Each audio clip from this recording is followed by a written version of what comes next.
আসসালামু আলাইকুম। Medicine maniac গ্রুপের পক্ষ থেকে আপনাদের সবাইকে স্বাগতম। আজকে একটা এক্সাম স্টেম নিয়ে আপনাদের সাথে ডিসকাস করব ভাবলাম। তো প্রশ্নকর্তা প্রশ্নে বলে দিতে পারে যে একটা পেশেন্টের একটা মোটরসাইকেল ইনজুরি হয়ে ব্লান্ট ট্রমা হয়েছে। এট দ্য সেম টাইম বলে দিতে পারে পেশেন্টের হচ্ছে এক্সটেন্সিভ লিম্ব ইনজুরি আছে। তার সাথে একটা পিকচার দিয়ে দিল, যেই পিকচারে বলল পেশেন্টের হচ্ছে ব্লাড পটাশিয়াম লেভেলটা অনেক বেশি বা হাইপারক্যালেমিয়া, সাথে হচ্ছে পেশেন্টের ব্লাড ক্যালসিয়াম লেভেল কম বা hypocalcaemia. At the same time urine dipstick is positive for blood, এটা বলে দিল। তো দেখেন, একটা ট্রমার হিস্ট্রি আছে, তার সাথে পেশেন্টের এক্সটেন্সিভ লিম্ব ইনজুরি, পেশেন্টের ব্লাডে পটাশিয়াম বেড়ে যাচ্ছে, পেশেন্টের ব্লাডে ক্যালসিয়াম লেভেল কমে যাচ্ছে। এট দ্য সেম টাইম পেশেন্টের ইউরিনে হচ্ছে আমাদের ডিপস্টিক পজিটিভ হ্যামাচিউরিয়া। এক্ষেত্রে আসলে প্রশ্নকর্তা মূলত আপনাকে র্যাবডোমায়োলাইসিসের দিকে হচ্ছে আপনাকে নিয়ে যেতে চাচ্ছে। অর্থাৎ র্যাবডোমায়োলাইসিস মানে কি, যেহেতু পেশেন্টের একটা ট্রমার হিস্ট্রি আছে, তার মানে পেশেন্টের যে মাসেল বা মায়োসাইট, সেই মাসেল বা মায়োসাইট হচ্ছে ইনজুরি হয়েছে, এবং মায়োসাইট হচ্ছে তখন ডেস্ট্রয় হয়েছে। এবং মায়োসাইট কি, এক ধরনের সেল। সেল হচ্ছে রিচ ইন পটাশিয়াম আয়ন। কেন সেলের ভিতরে হচ্ছে রিচ ইন পটাশিয়াম আয়ন? তার কারণ হচ্ছে সোডিয়াম পটাশিয়াম এটিপেস পাম্প।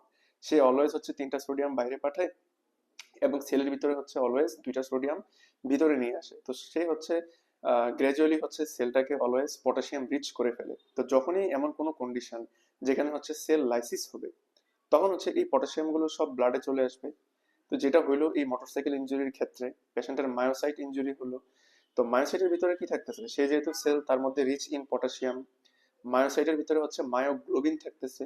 সেই মায়োগ্লোবিনটা আসলে ইউরিন দিয়ে পাস করার সময় আমাদেরকে একটা ডিপস্টিক পজিটিভ হ্যামাচিউরিয়া দেখাচ্ছে।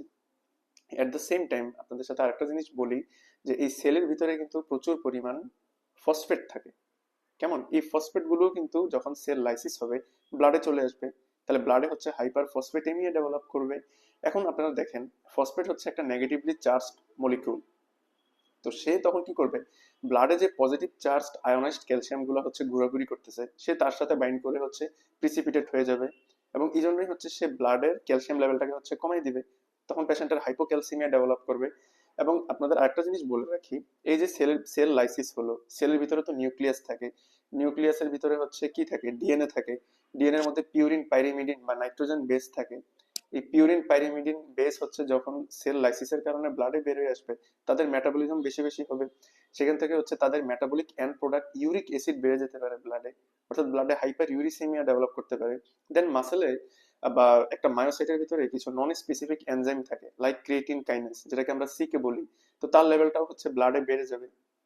তো আপনারা বুঝতে পারলেন, এই ক্ষেত্রে এক্সাম হলে মূলত আপনাদেরকে এক্সামিনার টেস্ট করতে চাচ্ছে যে আপনারা র্যাবডোমায়োলাইসিসটা হচ্ছে পিক আপ করতে পারেন কিনা। যেহেতু সেল লাইসিস হচ্ছে হাইপার ক্যালিমিয়া ডেভেলপ করবে, যেহেতু সেল লাইসিস হচ্ছে হাইপার ফসফেটেমিয়া ডেভেলপ করবে, ফসফেট গিয়ে ক্যালসিয়ামের সাথে বাইন্ড করে ফেলবে, হাইপোক্যালসিমিয়া ডেভেলপ করবে, মায়োসাইট থেকে মায়োগ্লোবিন বের হয়ে আসবে, সেই ফিল্টার্ড হয়ে জিএফআর হয়ে ইউরিন দিয়ে যখন পাস করবে, ডিপস্টিক পজিটিভ হচ্ছে একটা হেমাচিউরিয়া দেখাবে।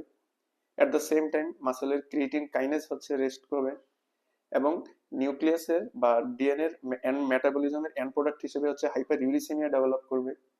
ঠিক আছে, এই পিকচারটা থেকে আপনারা মূলত হচ্ছে হিস্ট্রিটার সাথে কোরিলেট করবেন এবং বুঝে নেবেন যে আসলে প্রশ্নকর্তা মূলত হচ্ছে আপনাকে র্যাবডো মায়ো লাইসিসের দিকে হচ্ছে নিয়ে যাচ্ছে। অর্থাৎ র্যাবডো মানে হচ্ছে muscle, particularly skeletal muscle. Myo মানে তো মাসেল, বুঝতে পারতেছেন। লাইসিস মানে কোন একটা জিনিস ভেঙে যাওয়া। কেন ভেঙে গেছে? এটা রোড ট্রাফিক ইনজুরির পার্ট হিসেবে হচ্ছে ভেঙে গেছে। তো আশা করি আপনারা এতটুকু বুঝতে পারলেন। পরের ভিডিওতে হচ্ছে আপনাদের সাথে অন্য কোনো এক্সাম স্টেম কোয়েশ্চেন নিয়ে হচ্ছে ডিসকাশন করব। Thank you.